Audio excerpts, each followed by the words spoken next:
Hello বন্ধুরা, বিন্দুস কিচেনে আপনাদের সবাইকে স্বাগত। আজকে আমি যে রেসিপিটা আপনাদের সাথে শেয়ার করছি, এটা কিন্তু একটা টিফিন রেসিপি। এটা স্ন্যাক্স হিসাবেও খাওয়া যায়। খুবই মুখরোচক, খুবই চটপটা, খুব সহজভাবেই এটা বানিয়েছি। এটা একটা হেলদি রেসিপি।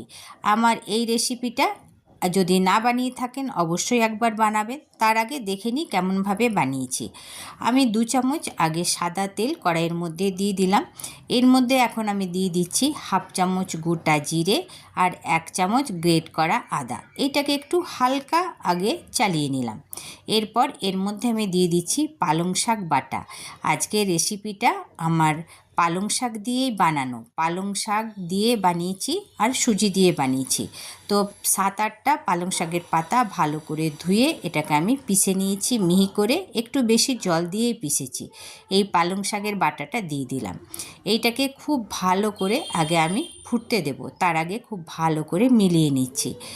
এই রেসিপিটা অবশ্যই একবার বানিয়ে দেখবেন। এটা কিন্তু খেতেও যতটা সুস্বাদু, মুখরোচক, আর যে বাচ্চারা পালং শাক খায় না তাদের জন্য তো এটা খাওয়া খুবই ভালো। খুব ভালো করে ফুটে গেছে। কিছুক্ষণ ফুটে যাওয়ার পর এর মধ্যে দিয়ে দিচ্ছি ওই কাপেরই 2 কাপ জল। আবার এটাকে ভালো করে নাড়াচাড়া করে নিচ্ছি। করে নেওয়ার পর এটাকে ভালো করে ফুটতে দেব।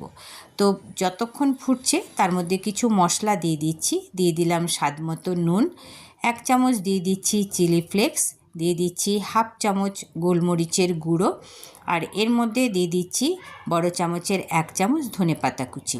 আবারও সমস্তগুলো খুব ভালো করে মিলিয়ে নেব।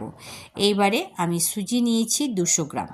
অল্প অল্প করে সুজি দিয়ে এটাকে চালাতে থাকবো।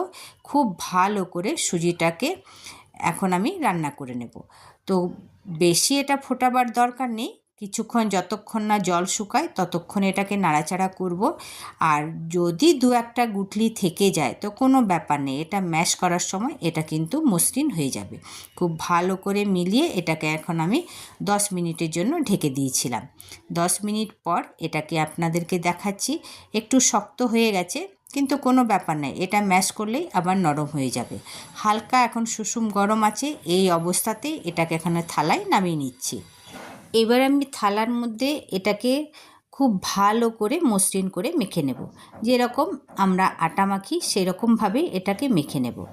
আমরা সুজি দিয়ে তো অনেক রকম জলখাবারই বানাই, তো তার সাথে একটু পালং শাক দিয়ে যদি বানানো হয় তো মন্দ হয় না, আর খেতেও ভালো, বাচ্চাদের পক্ষে খাওয়াও ভালো। তো খুব ভালো করে মেখে নিলাম। হাতে একটু তেল দিয়ে এবারে ছোট ছোট বলের আকার দেব। আমি ছোট ছোট করে বলের আকার দিয়ে এটাকে বানাচ্ছি। আপনাদের যদি অন্য কোনো রকম শেপ দিতে ইচ্ছে করে তো সেই রকম আপনারা বানাবেন। তো দেখুন ছোট ছোটই রেখেছি, কেন যখন আমি ভাপাবো তো একটু কিন্তু বড় সাইজের হয়ে যাবে। আবারও আপনাদেরকে একটা দেখিয়ে দিচ্ছি। দেখুন কত ছোট ছোট এগুলোকে আমি বানাচ্ছি। এরকম করে সমস্ত বলগুলোকে আমি রেডি করে নেব।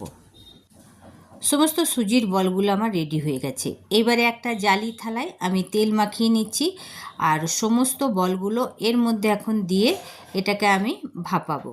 তো তার জন্য ওই যে কড়াইয়ে আমি সুজি বানিয়েছিলাম সেই কড়াইয়ে জল দিলাম। জলটা ভালো মতো গরম হয়ে গেছে। ঢাকা দিয়ে সুজির বলগুলো এখন আমি 10 মিনিটের জন্য ভাপিয়ে নিচ্ছি। 10 মিনিট হয়ে গেছে। এবার আপনাদেরকে ঢাকা খুলে দেখিয়ে দিচ্ছি। দেখুন দেখতে কতটা সুন্দর লাগছে, আর খুবই দেখুন নরম হয়েছে। এখন গরম আছে তো, আর দেখতে কিন্তু গ্রিনটা আরেকটু যেন বেশি হয়েছে। এবারে এটাকে আমি নামিয়ে ঠান্ডা করে নেব। ঠান্ডা না হলে বেরোবে না। চাইলে এটা ঠান্ডা হয়ে গেলে কিন্তু সসের সাথে চাটনির সাথে খাওয়া যেতেই পারে। দেখুন বলগুলো ঠান্ডা হয়ে গেছে। এইগুলো আমি এখন এগুলোকে একটু মাঞ্চুরিয়ান টাইপের মতো বানিয়ে দিচ্ছি। খেতে কিন্তু মুখরোচক হবে। তো তেল গরম করে নিলাম 2 চামচের মতো। ওর মধ্যে দিয়ে দিলাম 1.5 চামচের মতো রসুন কুচি। রসুন কুচি দেওয়ার পর দিয়ে দিচ্ছি আমি পেঁয়াজ পাতার যে সাদা পাটটা থাকে সেটা আগে দিয়ে দিলাম। আবারও এটা কিছুক্ষণ ভেজে নিচ্ছি। এইটাতে আপনি চাইলেন কুচি পেঁয়াজও দিতে পারেন। তো আমি আজকে এইরকমভাবেই এটা বানাচ্ছি। এইবারে এখন এর মধ্যে দিয়ে দেবো আমি স্বাদ মতো নুন, দিয়ে এটাকে আবারও কিছুক্ষণ ভেজে নিচ্ছি। দেখুন হালকা ভাজা হয়েই গেছে। হালকা ভাজা হয়ে যাওয়ার পর এরপর এখন আমি দিয়ে দিলাম জল। পরিমাণ মতো জল দিয়ে আবার একটুখানি নাড়াচাড়া করছি, কেন জল না দিলে না কড়াইটা গরম হয়ে গেছিলো, বেশি কিন্তু পেঁয়াজটা ভাজা হয়ে যেত। এইবারে আমি দিয়ে দিচ্ছি ভিনিগার, তো 1 চামচের মতো ভিনিগার দিয়ে দিলাম। এইবারে আমি দিয়ে দিচ্ছি সয়া সস। আর এই মাঞ্চুরিয়ানের মতো যে বানাচ্ছি, এটাতে কিন্তু আমি বিশেষ কিছু দিচ্ছি না, যেইগুলো খুবই জরুরি সেইগুলোই দিচ্ছি। দিয়ে দিলাম টমেটো সস 1 চামচ। আবার এখন আমি দিয়ে দিচ্ছি, একটু বেশ চটপটা হবে তার জন্য দিয়ে দিচ্ছি আমি শেজওয়ান চাটনি। এটা আমি 1/2 চামচই দিলাম, খুব ঝাল করব না, কেন বাচ্চারাও খাবে। তো সমস্তগুলো খুব ভালো করে এখন আমি মিলিয়ে নিলাম। দেখুন এখনই দেখতে কালারটা কত সুন্দর লাগছে। এইবারে এখন এর মধ্যে আমি দিয়ে দিচ্ছি জল, তো জল দিয়ে দিলাম। আবার কিছুক্ষণ এটাকে একটুখানি আমি ফুটতে দেব। একটুখানি দিয়ে দিলাম লাল লঙ্কা কুচি, হালকা একটু ঝাল ঝাল হবে। ভালো করে সমস্তগুলো মিলিয়ে নিলাম। মিলিয়ে নেওয়ার পর এখন আমি দিয়ে দিচ্ছি এর মধ্যে মাঞ্চুরিয়ান যে প্যাকেট যে বাজারে কিনতে পাওয়া যায়, সেই মাঞ্চুরিয়ান মশলা এর মধ্যে দিয়ে দিলাম। তাতে কোনো আলাদা করে আমাকে কর্নফ্লাওয়ার দেওয়ার দরকার নেই, এরই মধ্যে সব কিছু রয়েছে। এটা আমি 1 চামচ ভরে দিয়ে দিলাম। আবার এবার আমি খুব ভালো করে এটাকে এখন মিলিয়ে নেব। দেখুন মিলাতে মিলাতেই কিন্তু গাঢ়পনটা এসে গেছে।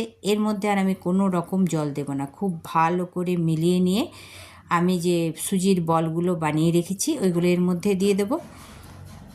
সমস্ত বলগুলো দিয়ে দিলাম। কিছুটা বল আমি রেখে নিয়েছি সকালে টিফিনের জন্য। এটা এখন বিকেলে একটু জল খাওয়ারের মতো হবে, বাচ্চাদের খুবই পছন্দ, তাই এটাকে আমি বানাচ্ছি। তো আপনাদের সাথে শেয়ার করছি। আপনাদের যদি আমার এই রেসিপিটা ভালো লাগে তো অবশ্যই একবার বানিয়ে দেখবেন। আর ভালো লাগলে বিন্দুস কিচেনকে লাইক সাবস্ক্রাইব অবশ্যই করবেন, অনেক অনেক করে শেয়ার করবেন, অনেক অনেক করে কমেন্ট করবেন। সুজি বলের মাঞ্চুরিয়ান আমার রেডি হয়ে গেছে। এবার আমি প্লেটে সার্ভ করছি। দেখুন দেখতে কতটা সুন্দর লাগছে। পালক শাক দিয়ে সুজি বল বানিয়ে এই রকমও মাঞ্চুরিয়ান বানানো যায়। তো না খেলে তো বোঝা যাবে না, তো তার জন্য বানাতে হবে। তো অবশ্যই একবার বানিয়ে দেখবেন। এই মাঞ্চুরিয়ানের মধ্যে আপনারা অন্য কোনো সবজিও দিতে পারেন, আমার হাতের কাছে যেটা ছিল সেইটা দিয়েই বানিয়েছি। আমার মনে হয় না আজকে যে রেসিপি আপনাদের সাথে শেয়ার করলাম এটা আপনাদের কারো অপছন্দ হবে। এই রকম রেসিপি টিফিনে তো দেওয়াই যায়, তো কোনো গেস্ট এলেও দেওয়া যায়, বা সকাল বিকেলের কোনো জলখাবারেও এটা বানানো যায়। আর ছোটো মোটো বাড়িতে কোনো যদি গেট টুগেদার থাকে তাহলেও কিন্তু এই রকম রেসিপি বানানো যায়। আর যার জন্য বানিয়েছি তাকে, সে যে খাচ্ছে তাকে দেখলেই বোঝা যাবে যে কতটা ভালো হয়েছে। দেখুন, দেখলেন তো? তাহলে বন্ধুরা এইরকম রেসিপি নিয়ে আবার আসবো। ভালো থাকবেন।